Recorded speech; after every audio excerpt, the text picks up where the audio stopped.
Anatomy. We were tasked with correlating our major with art and choosing a topic based off that. So my major is biology, and I chose the art of anatomy.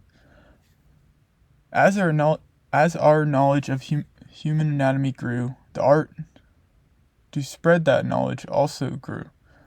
Leonardo da Vinci and Michelangelo are only two of many artists who studied anatomy in order to improve their art. Their findings increased our understanding of the human body, and with their help and the help of many other artist anatomists, more realistic and understandable images of the human body were created.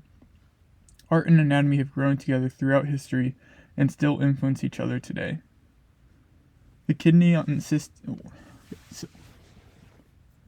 Michelangelo and Da Vinci both spent many years doing dissections and studying anatomy of both humans and animals.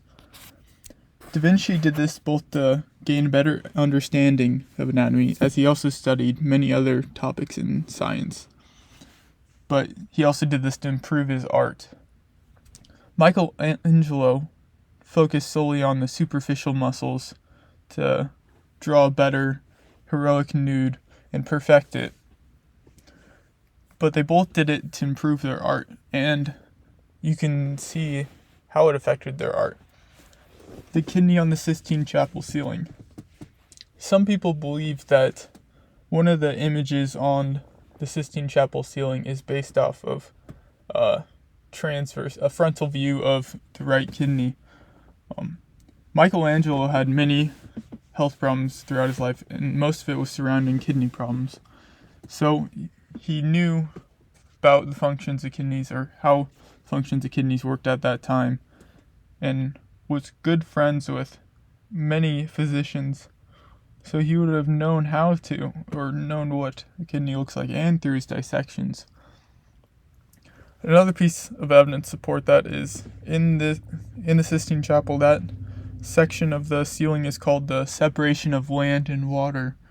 And at that time, that's the belief of how kidneys worked. It separated solids from the blood, so it would fit the description at that time period.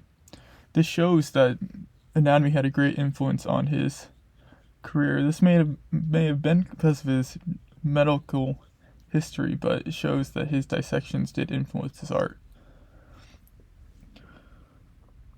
Both art and anatomy had a renaissance in the 13th through the 16th centuries. Early in the 13th century, medical books began adding illustrations along with the descriptions to help teach students better. And they used artists to have better drawings, more accurate drawings. And as time went on, those drawings became more advanced, more realistic, and helped students learn better. And as a result, artists had a huge impact in the medical field at that time. While they were having a renaissance, the medical field was also had a rebirth of its own, growing in many ways. At the same time, after Michelangelo and Da Vinci spent a great time doing dissections to advance the career, many other artists and anatomists did the same, or watched public dissections to gain a better understanding. Art schools in that time began offering anatomy classes to help their students learn. Art and anatomy greatly influenced each other, especially during the Renaissance era. And the more I researched, the more artists and anatomists I found. Another subject that interested me during my research was the history of cadavers and the large influence they had on society.